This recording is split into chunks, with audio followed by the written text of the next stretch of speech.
السلام علیکم، welcome to my YouTube family novel سی دنیا۔ آج جو ہم ناول ریڈ کر رہے ہیں وہ ہے دل کرائے کے لیے خالی نہیں ہے کی ایپیسوڈ نمبر 21 جو رائٹ کی ہے لائبہ ناصر نے۔ تو ویڈیو سٹارٹ کرنے سے پہلے جلدی سے چینل سبسکرائب کر لیں، بیل کا آئیکن پریس کر لیں تاکہ آپ کو ویڈیوز کے نوٹیفیکیشن ملتے رہیں، اور ایک لائک ضرور کر دیجئے گا اور ویڈیو کے نیچے ایک اچھا سا کامنٹ کر دیجئے گا۔ تو چلتے ہیں ناول کی طرف۔ بنا کچھ کہے نرمی سے کمر کے گرد بازو حائل کر کے اس کا رخ اپنی جانب کرتے، بالوں کو سہلاتے، دونوں گالوں پر بوسہ دیا، گویا تمام تر سختیوں کا ازالہ کرنے کی کوشش کی تھی۔ اور بھی کبھی سختی کی ہے کیا؟ ناک کی نوک کو سہلاتے نرمی سے سوال کیا۔ کل میری طرف دیکھا بھی نہیں، میں نے پکارا بھی تھا۔ وہ اپنے تمام تر شکوے آج ہی کرنے کا ارادہ رکھتی تھی۔ اپنی شیری کو نالیوں میں جکڑا نہیں دیکھ سکتا میں، اسے خود میں بھینچے دھیرے سے بولا۔ وہ آنکھیں میچے آنسو اندر اتار گئی۔ اوہ غربت کی مشین اٹھ جاؤ۔ وہ فجر پڑنے کے بعد اس کے سر پر کھڑی بڑبڑا رہی تھی۔ ایسا پہلی بار ہوا تھا کہ وہ نماز کے لیے نہ اٹھا ہو۔ ابراہیم، اسے پھر نہیں جاگتے دیکھ وہ تشویش سے آگے آئی۔ کل صبح اس کے سائٹ پر آنے کے بعد سے وہ کافی احتیاط برت رہی تھی۔ یا اللہ، کہیں سچ میں ایکسپائر تو نہیں ہو گئی غربت کی مشین۔ اس کے وجود میں کوئی جنبش محسوس نہیں کر کے وہ آگے آئی۔ وہ ہوش میں ہوتا تو ضرور کہتا، اسے واقعی بیوہ ہونے سے خوف نہیں آتا تھا۔ ابراہیم اٹھ جائے، نماز کا وقت ختم ہو رہا ہے۔ اس نے اسے شانے پر ہاتھ رکھا تو چونک اٹھی۔ وہ بری طرح بخار میں تپ رہا تھا۔ وہ اس کے چہرے سے چادر ہٹاتی ماتھے پر ہاتھ رکھ کے دیکھنے لگی۔ ابراہیم، اتنا تیز بخار ہو رہا ہے، میں مما کو بتا دیتی ہوں۔ ماتھے پر ہاتھ رکھی وہ فکر مندی سے بولی، نہیں بیلا، اماں جان کو پریشان نہیں کرے، رات دیر سے سوئی ہیں وہ جو اس کے نرم لمس پر جاگا تھا۔ بخار سے بھاری ہوتی آواز پر بیلا نے حیرانی سے اسے دیکھا۔ بخار بہت تیز تھا۔ وہ سدرا بیگم کو بلانے سے بھی منع کر رہا تھا۔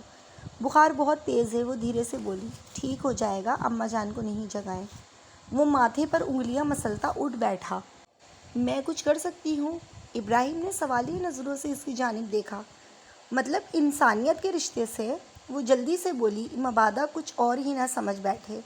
وہ پھیکا سا مسکرایا، پھر اٹھ کھڑا ہوا۔ وہ صوفے پر بیٹھی اس کی تمام کارروائی دیکھ رہی تھی۔ اطمینان سے نماز ادا کر کے وہ اپنی جگہ پر لیٹ گیا تھا۔ نہ اس نے اسے کچھ کہا تھا، بیلا نے خود اسے چھیڑا، کنکھیوں سے اس کی جانب دیکھتی وہ بھی دوسری جانب آ بیٹھی۔ کیفے جانا ضروری تھا، لیکن نہ جانے کیوں دل اس کے پاس سے اٹھ کر جانے پر راضی نہیں تھا۔ کچھ ہی دیر میں اس کی بھاری سانسیں کمرے میں گونج رہی تھیں۔ وہ آہستہ سے اس کے نزدیک ہوئی، چہرے سے کمپڑ ہٹا کر ماتھے کو چھوا۔ بخار شدت اختیار کر رہا تھا، بال ماتھے پر بکھرے ہوئے تھے۔ وہ کچھ سوچ کر اٹھی، ابراہیم کچھ چاہیے؟ اس کے کرانے کی آواز پر وہ سرت سے قریب آئی۔ وہ سرخ ہوتی آنکھوں کو کھولتا نفی میں گردن ہلانے لگا۔ ناشتہ لے آ رہی ہوں، اس کے بعد میڈیسن لے لیں۔ وہ اس کی سنے بغیر ہی کمرے سے نکل گئی تھی۔ ابراہیم نے حیرانی سے اس کی پشت کی جانب دیکھا۔ کچھ ہی دیر بعد وہ ٹرے میں ناشتہ سجائے کمرے میں موجود تھی۔ اس کے ناشتہ کر لینے کے بعد میڈیسن اس کی جانب بڑھائی۔ بیلا، وہ بخار کی شدت سے نڈھال ہوتا اسے پکار بیٹھا۔ جی؟ وہ مدھم لہجے میں بولتی قریب آئی۔ سر دبا سکتی ہیں کچھ دیر پلیز؟ وہ آنکھیں موندے ہی بولا۔ اگلے ہی لمحے ماتھے پر اس کا نرم لمس محسوس کرتا وہ مسکرا اٹھا۔ وہ سرہانے بیٹھی نرمی سے اس کا سر دبا رہی تھی۔ وہ بخار کی وجہ سے ایک بار پھر غنودگی میں جا رہا تھا۔ بیلا کی نظریں بے اختیاری میں اس کی نقوش سے الجھ رہی تھیں۔ کشادہ پیشانی پر گھنے بال بکھرے ہوئے تھے، کھڑی مغرور ناک، گھنی مونچھوں تلے بیچے لب۔ وہ آہستہ سے بولا، کیا ہوا، کہیں تکلیف ہے؟ وہ نرمی سے بولی۔ وہ ہولے سے اس کی گود میں سر رکھتا دوبارہ اس کے ہاتھ اپنے سر پر رکھ گیا۔ وہ ایک لمحے کو ساکت سی ہو گئی۔ شیریں، طبیعت کیسی ہے میری بچی کی؟ اطہر ملک نے اس کے سر پر ہاتھ پھیرتے ہوئے نرم لہجے میں دریافت کیا۔ ٹھیک ہوں تایا ابو، وہ دھیرے سے بولی۔ میڈیسن لی تھی شیریں؟ سدرا بیگم کے سوال کرنے پر وہ سر ہلا گئی۔ جی اماں جان، ایک ڈوز دی ہے رات کو، وہ ناشتہ کرتا سنجیدگی سے بولا۔ شیریں کو بری طرح پھندہ لگا۔ آرام سے شیریں، اس کی کمر سہلاتے انہوں نے نرمی سے کہا۔ وہ سرخ چہرہ لیے خفگی سے اس کی جانب دیکھ رہی تھی جو انجان بنا ناشتہ کر رہا تھا۔ شیریں کمرے میں آئے، میری فائل نکال دیں۔ وہ چہرہ صاف کرتا اس کی جانب دیکھ کر بولا جو الجھن بھری نظروں سے اس کی جانب دیکھ رہی تھی۔ کافی دیر بعد بخار میں کمی آنے پر وہ آنکھیں واں کیے اسے دیکھتا اٹھ بیٹھا۔ ڈاکٹر کے پاس چلے جائیں، بخار اب بھی ہے۔ وہ نظریں چراتی اٹھ کھڑی ہوئی۔ اب بالکل ٹھیک ہوں۔ وہ نرم مسکراہٹ اس کی جانب اچھال کر بولا، زیادہ کچھ فضول سوچنے کی ضرورت نہیں ہے۔ وہ نروٹے پن سے بولتی کمفرٹر منہ تک تانتی لیٹ گئی۔ کیفے سے وہ ویسے بھی لیٹ ہو چکی تھی۔ وہ ہولے سے اس کی پیشانی پر لب رکھتے مسکرا اٹھا، بولا کچھ نہیں۔ کہ کیا ہوا؟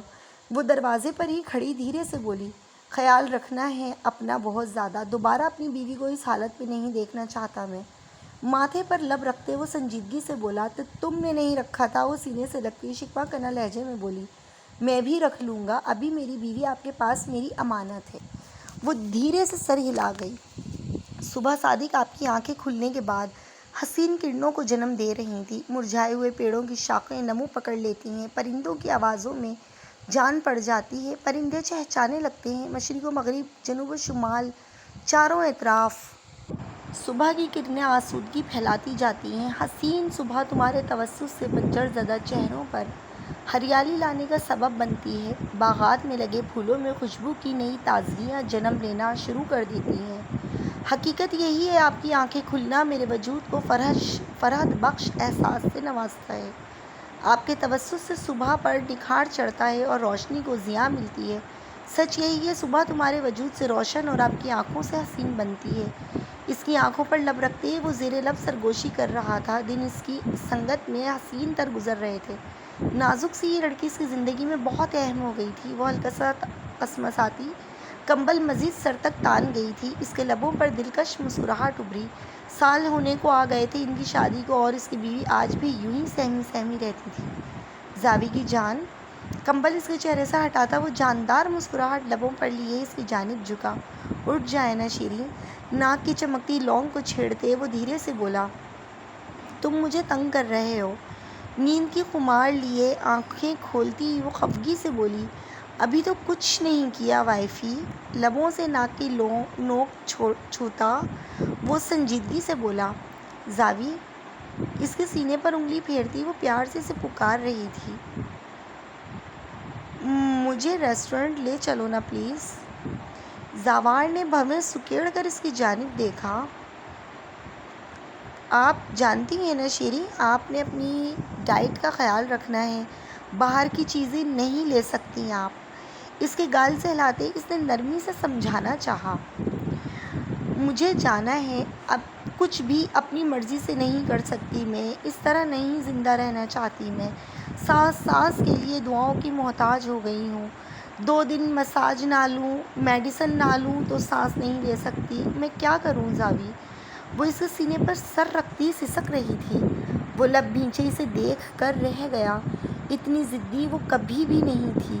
شیریں، اس نے سنجیدگی سے اسے پکارا۔ شیریں خاموش ہو جائے۔ اسے ہمت سسکتے دیکھ اس نے کچھ سختی سے اسے پکارا، مجھے اس طرح نہیں رہنا، میں تھک گئی ہوں اب زاوی، تم مجھے یوں نہیں چاہو، میں نہیں چاہتی، میرے دل میں جینے کی خواہش زور پکڑے۔ وہ مزید ضدی انداز میں بولی، شیریں کچھ بھی نہیں ہوگا، ٹریٹمنٹ ہے نا، کچھ بھی نہیں ہوگا آپ کو، میں محبت کرتا ہوں آپ سے، یہ نہ ختم ہو سکتی ہے اور نہ کم، سمجھ رہی ہیں؟ اسے خود میں بھینچ کر وہ خوف زدہ لہجے میں بولا، یہیں تو وہ کمزور پڑتا تھا۔ بس مجھے بتائیں کیوں جانا چاہتی ہیں ریسٹورنٹ؟ کیا کھانا ہے آپ نے؟ آنسو صاف کرتے وہ سنجیدگی سے بولا۔ وہ لب کاٹتی اسے دیکھ رہی تھی۔ وہ ابرو اچکائے اسے دیکھنے لگا۔ اس کی نظریں خود پر محسوس کرتی وہ مزید بری طرح لب کاٹنے لگی۔ شیریں، آپ مجھے مجبور کرتی ہیں کہ میں سختی سے پیش آؤں۔ اس کی گرفت میں کچھ سختی محسوس کرتی وہ شکوہ کناں نظروں سے اسے دیکھنے لگی۔ وہ وعدہ کیا تھا نہیں غصہ کرو گے، وہ شکوہ انداز میں اسے وعدہ یاد کروایا گیا تھا۔ زوار نے بے بسی سے اس کی جانب دیکھا، اسے پوری طرح سختی سے مجبور کر کے وہ اسے وعدہ یاد دلا رہی تھی۔ نہیں کر رہا غصہ آپ پر، اب اگر آپ نے میرا کوئی نقصان کیا تو میں اپنے انداز میں تلافی کروں گا۔ میں اس بات میں گردن ہلاتے وہ سنجیدگی سے بولا، کیا کرو گے؟ وہ سہمی اس کی جانب دیکھ رہی تھی۔ آپ ابھی جاننا چاہتی ہیں؟ وہ مسکراہٹ دبائے سنجیدگی سے بولا، میرے بال بھی اچھے نہیں رہے، دیکھو نا کیسے خراب ہو رہے ہیں۔ لمبی چوٹی اس کے آگے لہراتی وہ روحان سی ہوئی۔ بیماری کے باعث اس کے بال گر رہے تھے۔ میں بہت پیار کرتی ہوں اپنے بالوں سے زاوی۔ وہ آنکھوں میں بے بسی لیے اس کی جانب دیکھ رہا تھا، خود کو بے انتہا بے بس۔ اس نے کبھی محسوس نہیں کیا تھا جتنا وہ اس وقت محسوس کر رہا تھا۔ اس کی آنکھوں کے سامنے اس کی محبت زندگی سے دور ہو رہی تھی۔ تمہیں بھی تو پسند ہے نا زاوی؟ اس کی بھررائی آواز پر وہ لب نیچے اس کی جانب متوجہ ہوا۔ شیریں، مجھے آپ پسند نہیں ہیں، آپ بیوی ہیں میری۔ محبت کرتا ہوں میں آپ سے، آپ میرے لیے ہر حال میں خوبصورت ہے میری جان۔ اس کی بھیگی آنکھیں چوم کر وہ سخت سنجیدگی سے بول رہا تھا۔ بس رونا نہیں ہے، مجھے بتائیں کیا کھانا ہے؟ میری بیوی نے۔ بس اچھا سا کھانا ہے، وہ دھیرے سے بولی۔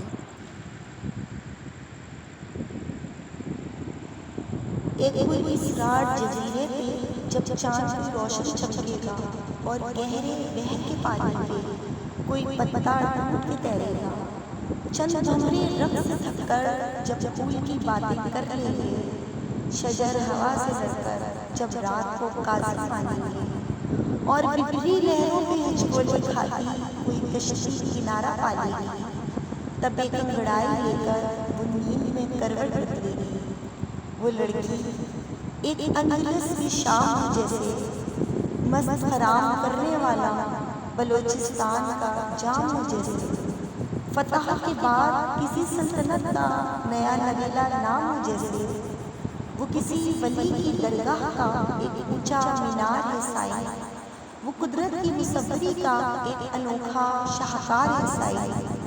وہ لڑکی عشق کی سمندر ہے، وہ لڑکی پوجا منظر ہے، وہ لڑکی لال قلندر ہے، وہ لڑکی لال قلندر ہے۔ ڈھلتی شام میں وہ اس کے کیفے کے باہر کھڑا تھا۔ گاڑی کے کالے شیشے کے پار سے وہ اس کے کیفے میں آنے جانے والوں کا جائزہ لے رہا تھا۔ سر، یہ بیلا کے پھول۔ آواز پر وہ ہوش میں آیا۔ دوسری جانب ایک لڑکا سر جھکائے کھڑا تھا۔ شکریہ۔ کوشش کرنا کہ جس وقت بیلا میم باہر آئیں تم یا کوئی بھی باہر نہ ہو۔ وہ کارڈ پر قلم چلاتے سنجیدگی سے بولا۔ وہ لڑکا سر ہلاتا چلا گیا۔ اس کے جانے کے بعد وہ اپنی چادر درست کرتا کیفے کی جانب بڑھا۔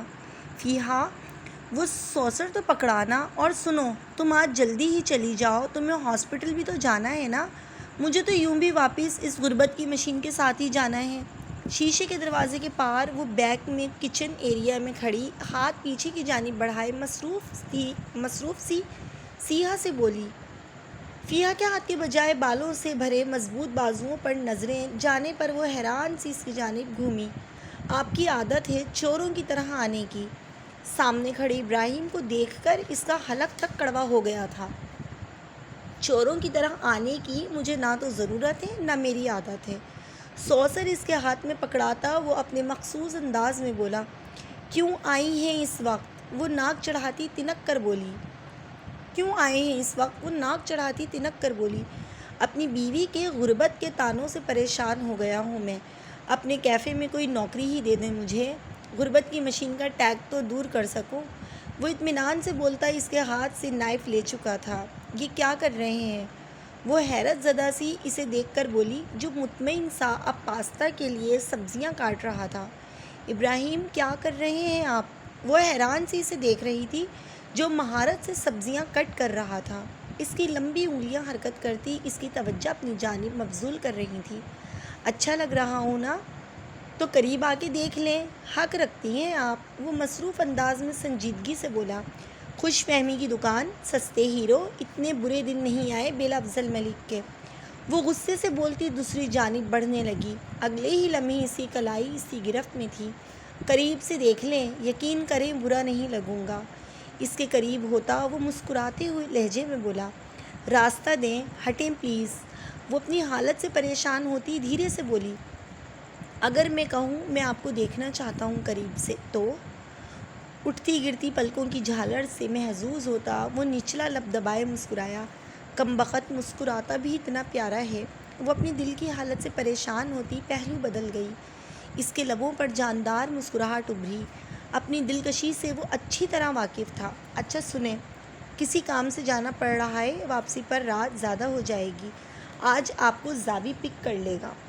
اس کی کلائی آزاد کرتا وہ سنجیدہ ہوتا نرمی سے بولا، مجھے کوئی فرق نہیں پڑتا۔ وہ جلدی سے بولی، جانتا ہوں آپ کو کوئی فرق نہیں پڑتا۔ اس کی پیشانی پر لب رکھتا وہ مسکرایا۔ اس کے لہجے کی کمزوری وہ بھانپ گیا تھا۔ آپ کی خوشبو آپ کے وجود سے خود میں اتارنا چاہتا ہوں بیلا۔ اپنی چادر اس کی گرد ڈال کر وہ اس کے ساتھ لگا گیا۔ اگر کوئی مجھ سے پوچھے کہ دنیا کیا ہے تو میں بغیر کسی توقف کے کہہ دوں کہ دنیا تو آپ کی مسکراہٹ میں سمٹی ہے۔ آپ کی مسکراہٹ بکھرتی ہے تو آسمان پہ رنگ پھوٹ جاتے ہیں، اور آپ کی مسکراہٹ سکڑتی ہے تو میرے اندر کچھ بہت زور سے ٹوٹتا ہے۔ ایسا لگتا ہے جیسے پوری دنیا پہ گہری رات چھا گئی ہو۔ میں جب سے محبت کے محل میں قدم رکھا ہے، میرے اندر آپ کی مسکراہٹ کی جستجو قطرہ قطرہ اکٹھی ہوتی جا رہی ہے۔ میں آپ کے تبسم کے سمندر میں ڈوبتا چلا جا رہا ہوں، کیونکہ آپ کے لب مسکراہٹوں سے لبریز رہیں گے تو میری دنیا آباد رہے گی۔ میری دنیا تو آپ میں ہی بستی ہے، آپ میری کائنات ہیں۔ وہ دھیرے دھیرے اس کے بال سے ہلاتا نرم لہجے میں بول رہا تھا۔ اس کے لب سے اداسی جھلک رہی تھی، اور نہ جانے کیوں یہ اداسی بیلا کو اپنے دل میں اترتی محسوس ہو رہی تھی۔ وہ اس سے پوچھنا چاہتی تھی، اسے روکنا چاہتی تھی، لیکن جب بولی تو بس یہ، چھوڑیں مجھے پلیز۔ اس کے کہنے پر وہ زخمی مسکراہٹ لبوں پر لیے الگ ہوا۔ اس کا دل یکدم ہی دھڑکنے سے انکار کرنے لگا، جیسے ابراہیم ملک کا الگ ہونا برداشت نہیں ہوا ہو۔ وہ خود اپنی حالت سے پریشان ہو رہی تھی۔ وہ چاہتی تھی وہ پوری عمر اسی حصار میں گزارے۔ بیلا باجی ایسے کیوں کھڑی ہیں؟ پوگو کی آواز پر وہ چونک اٹھی۔ اس کی تلاش میں نظریں گھمائے، وہ ہوتا تو نظر آتا۔ وہ کب کا چلا گیا تھا؟ باجی چلے، فیہا کو ابراہیم بھائی نے ڈراپ کر دیا ہے اور آپ کے لیے بھی ڈرائیور آ گیا ہے۔ وہ اس کے زرد پڑتے چہرے کو دیکھ کر بولا۔ غائب دماغی سے سر ہلاتی وہ اس کے ساتھ ہی باہر نکلی۔ آج بیلا کے پھول اس کے کاؤنٹر پر ہی رکھے گئے تھے۔ ابھی کون آیا تھا کیفے میں پوگو؟ کس نے رکھے ہیں یہ پھول؟ اس نے کیفے میں ارد گرد دیکھتے سوال کیا۔ بہت سے لوگ تھے باجی، کسی پر نظر نہیں پڑ سکی۔ وہ خود بھی حیران تھا۔ وہ کارڈ دیکھتی ہوئی گاڑی کی جانب بڑھ گئی۔ دراب اس کی زندگی میں اب کہیں گم ہوتا جا رہا تھا، لیکن ابراہیم ملک اس کے حواسوں پر چھانے لگا تھا۔ تو جناب یہ تھی دل کی رائے کے لیے خالی نہیں ہے کہ 21 ایپیسوڈ۔ اپنی رائے کا اظہار ضرور کیجیے گا، کامنٹ میں مجھے ضرور بتائیں کہ آپ کو ناول کیسا لگ رہا ہے، اور ان قریب ہم بہت جلد ایک نیو ناول اسٹارٹ کرنے والے ہیں، تو چینل کے ساتھ کنیکٹڈ رہیں۔ ملتے ہیں نیکسٹ ایپیسوڈ اور نیکسٹ ناول کے ساتھ۔ اللہ حافظ۔